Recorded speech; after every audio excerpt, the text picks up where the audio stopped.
A'udzu billahi minasyaitonir rajim. Bismillahirrahmanirrahim. Alhamdulillah rabbil alamin. Bismillahi wassalatu wassalamu ala Rasulillah. Assalamualaikum warahmatullahi wabarakatuh.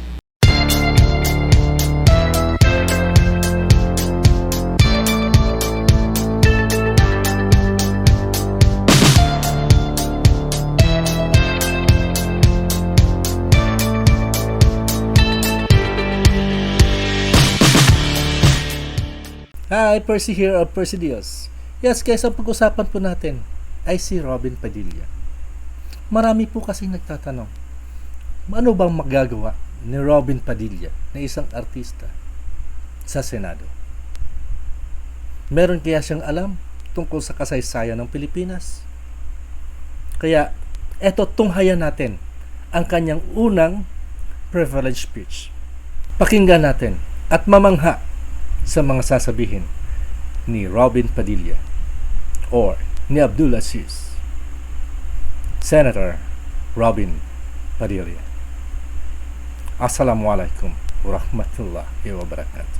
Mr. President, at this juncture, and with the permission of the body, we take these privilege speeches up, and I ask that we recognize the distinguished gentleman, Mr. President, from Bicol region, no other than Senator Robin Hood Padilla, to deliver his speech.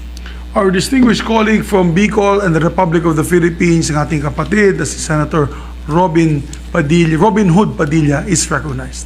Maraming salamat po, Ginoong Pangulo at sa ating pinunong mayorya. A'udzu billahi minasyaitonir rajim. Bismillahirrahmanirrahim. Alhamdulillah rabbil alamin. Bismillahi wassalatu wassalamu ala Rasulillah. Mahal na Ginoong Pangulo, aking mga kasama sa Senado, mga lupon ng Republika, ako po ay bumabati sa inyo ng Assalamualaikum warahmatullahi wabarakatuh. Ang aking pong talumpati sa hapong ito ay ukol po sa usaping sumasaklaw sa ating kasaysayan, pagka-Pilipino, at sa tagumpay na nakamit ng mga tagapagmana o inapo ng Sultanato o Sultanate of Sulu sa nakaraang desisyon ng French Arbitration Court. Halos isang dekada na nang huling marinig ang usapin ukol sa North Borneo sa bulwagang ito. Tatawagin ko muna po itong North Borneo, pero noon, mahal na Pangulo, ang tawag po rito ay Sabah. Noong dumating ang Britanya sa lugar na yan, naging North Borneo. At noong itinatag po ang Federation ng Malaysia, ibinalik po ito sa Sabah. Pero hayaan niyo po akong tawagin siyang North Borneo sa ngayon. Hindi natin maitatanggi, sensitibo ang paksa. Ngunit tulad ng lahat ng usapin na may malalim at mabigat na implikasyon sa ating inang bayan, hindi natin ito maaaring ipagsawalang bahala.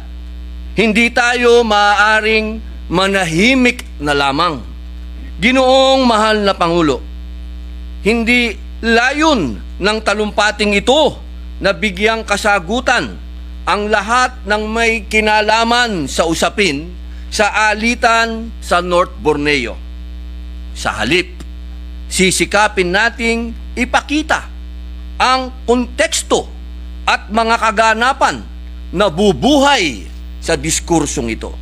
Una, sa pagsasalaysay ng historikal na naratibo tungkol sa North Borneo.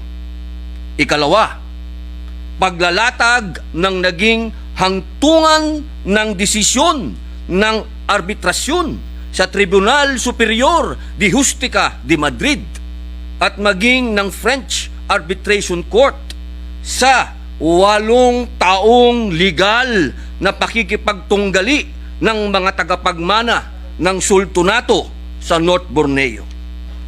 At pangatlo, pagsuri sa tugon ng gobyerno sa resulta ng arbitrasyon sa North Borneo sa isang banda. At sa kabila naman, ang masigasig na pagsusog nito sa kasong arbitral sa usapin ng West Philippine Sea.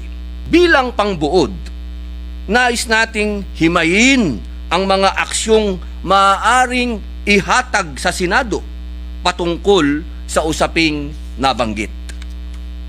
Ang isyong ito ay masalimuot dahil magkakaugnay ang alitan mula sa batayan ng pagmamayari maging ng pagkakakilanlan ng karapat-dapat na tagapagmana ng sultanato at gayon din ang pagsasalin ng mga dokumento mula sa panahon na hindi pa isinisilang ang sino man sa atin na narito ngayon.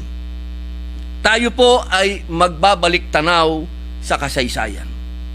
Noong 1658, ipinagkaloob ng Sultan ng Brunei ang parte ng North Borneo sa Sultan ng Sulu bilang pasasalamat sa tulong ng huli sa pagsugpo sa isang rebelyon sa Brunei. Noong ika-22 ng Enero, 1878, pumasok ang Sultan ng Sulu na si Sultan Jamal al-Alam sa isang deed of lease kasama sina Gustavus Baron de Overbeck, isang Austrian, at Alfred Dent ng Inglaterra. Itinatag nila ang British North Borneo Company o BNBC, isang pribadong kumpanya na pinagkalooban ng charter o kapangyarihan ng gobyerno ng Britanya. Niliwanag rin ng Minister ng Foreign Affairs ng Britanya na si Earl Granville sa pamamagitan ng 1885 Madrid Protocol na walang soberenya ang BNBC sa North Borneo. Ayon kay Granville, the BNBC Charter also recognizes the grants of territory and powers of government made and delegated by the sultans in whom the sovereignty remains vested. Kasunod nito, noong 1903, nagkaroon ng confirmatory deed sa pagitan ng sultan at BNBC para sa karagdagang taunang upa mula $5,000 hanggang $5,300. Naitala ang kauna-unahang opisyal na aksyon ng bansa noong 1950 nang ihain sa Kongreso ang Concurrent Resolution number 42 na pinagtibay noong ika-28 ng Abril 1950. Nakasaad dito na ang North Borneo ay pagmamay-ari ng mga tagapagmana ng sultanato at kaugnay nito, binibigyan ng kapangyarihan ang presidente na makipagnegosasyon para sa panunumbalik ng sovereign jurisdiction. Taong 1963, ng opisyal na nagbigay ng abiso ang Pilipinas na hindi ito papayag na mapabilang ang North Borneo o Sabah sa itinatag na Federal Republic of Malaysia. Nagkasundo noon ang mga pinuno ng Malaysia, Pilipinas at Indonesia na ayusin ang issue sa pamamagitan ng internasyonal na hukuman. Gayunman, patuloy ang pagtanggi ng Malaysia sa arbitrasyon.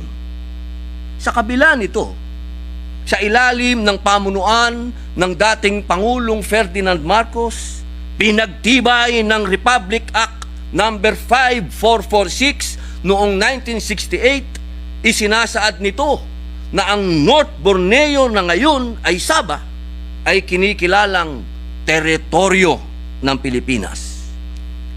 Ginoong Pangulo, ang hindi pagkakaunawaan sa Sabah ay nag-uugat sa iisang tanong. Sa pamamagitan ng dokumentong nilagdaan ng Sultan ng Sulu noong 1878, ibinenta ba o ipinaupa lamang ang Sabah sa mga Briton na dating sumakop sa Malaysia? Ano ba ang saklaw ng upa sa usapin ng Sabah? Malinaw ang sinundan ng salaysay. Sa loob ng 135 taon, 135 years, alinsunod sa kasunduan noong 1878, tuloy-tuloy ang natatanggap na bayad upa ng mga tagapagmana ng sultanato. Taunang bayad galing sa United Kingdom mula 1878 hanggang 1962. At sa gobyerno ng Malaysia naman, mula 1963 hanggang 2013. Makailang ulit rin tinuran ang salitang pajak na nangangahulugang pag-upa sa salitang Malay. Ang paulit-ulit na pagtukoy sa upa ay nagpapakita na ang pagmamay-ari sa Sabah ay nasa Sultan ng Sulu pa rin. Gayunman, simula 2013, itinigil ng Malaysia ang taunang bayad upa pagkatapos ng sigalot sa Lahad Datu. Ito ang nag-udyok sa paghahain ng Sulu Royal Family ng reklamo sa internasyonal na tribunal. Taong 2018, nang ihain ng mga tagapagmana ng sultanato ang opisyal na reklamo laban sa pamahalaan ng Malaysia sa pamamagitan ng arbitrasyon sa Espanya. Sa kabila ng tuloy-tuloy na paglilitis, hindi nagpaabot ng representasyon ang pamahalaan ng Malaysia, liban lamang sa 3 pagkakataon. Patuloy ang babaliwala ng gobyerno ng Malaysia sa arbitrasyon. Ginoong Pangulo, nakadidismaya po na sa panig natin ay pareho rin ang tugon ng pamahalaan.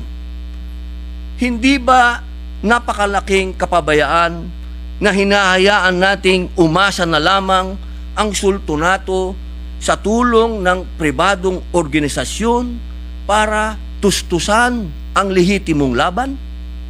Sa kabila ng pikit-matang tugon ng gobyerno, mahal na Ginoong Pangulo, na panalunan ng claimants ang kasong isinampa sa Madrid High Court noong Mayo 2020.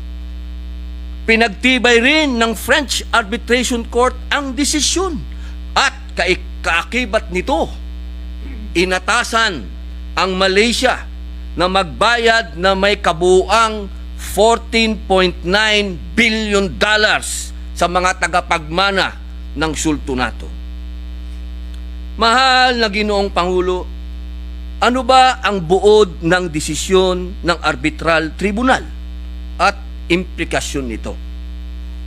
Una, ang 1878 agreement ay isang international private lease agreement of commercial nature.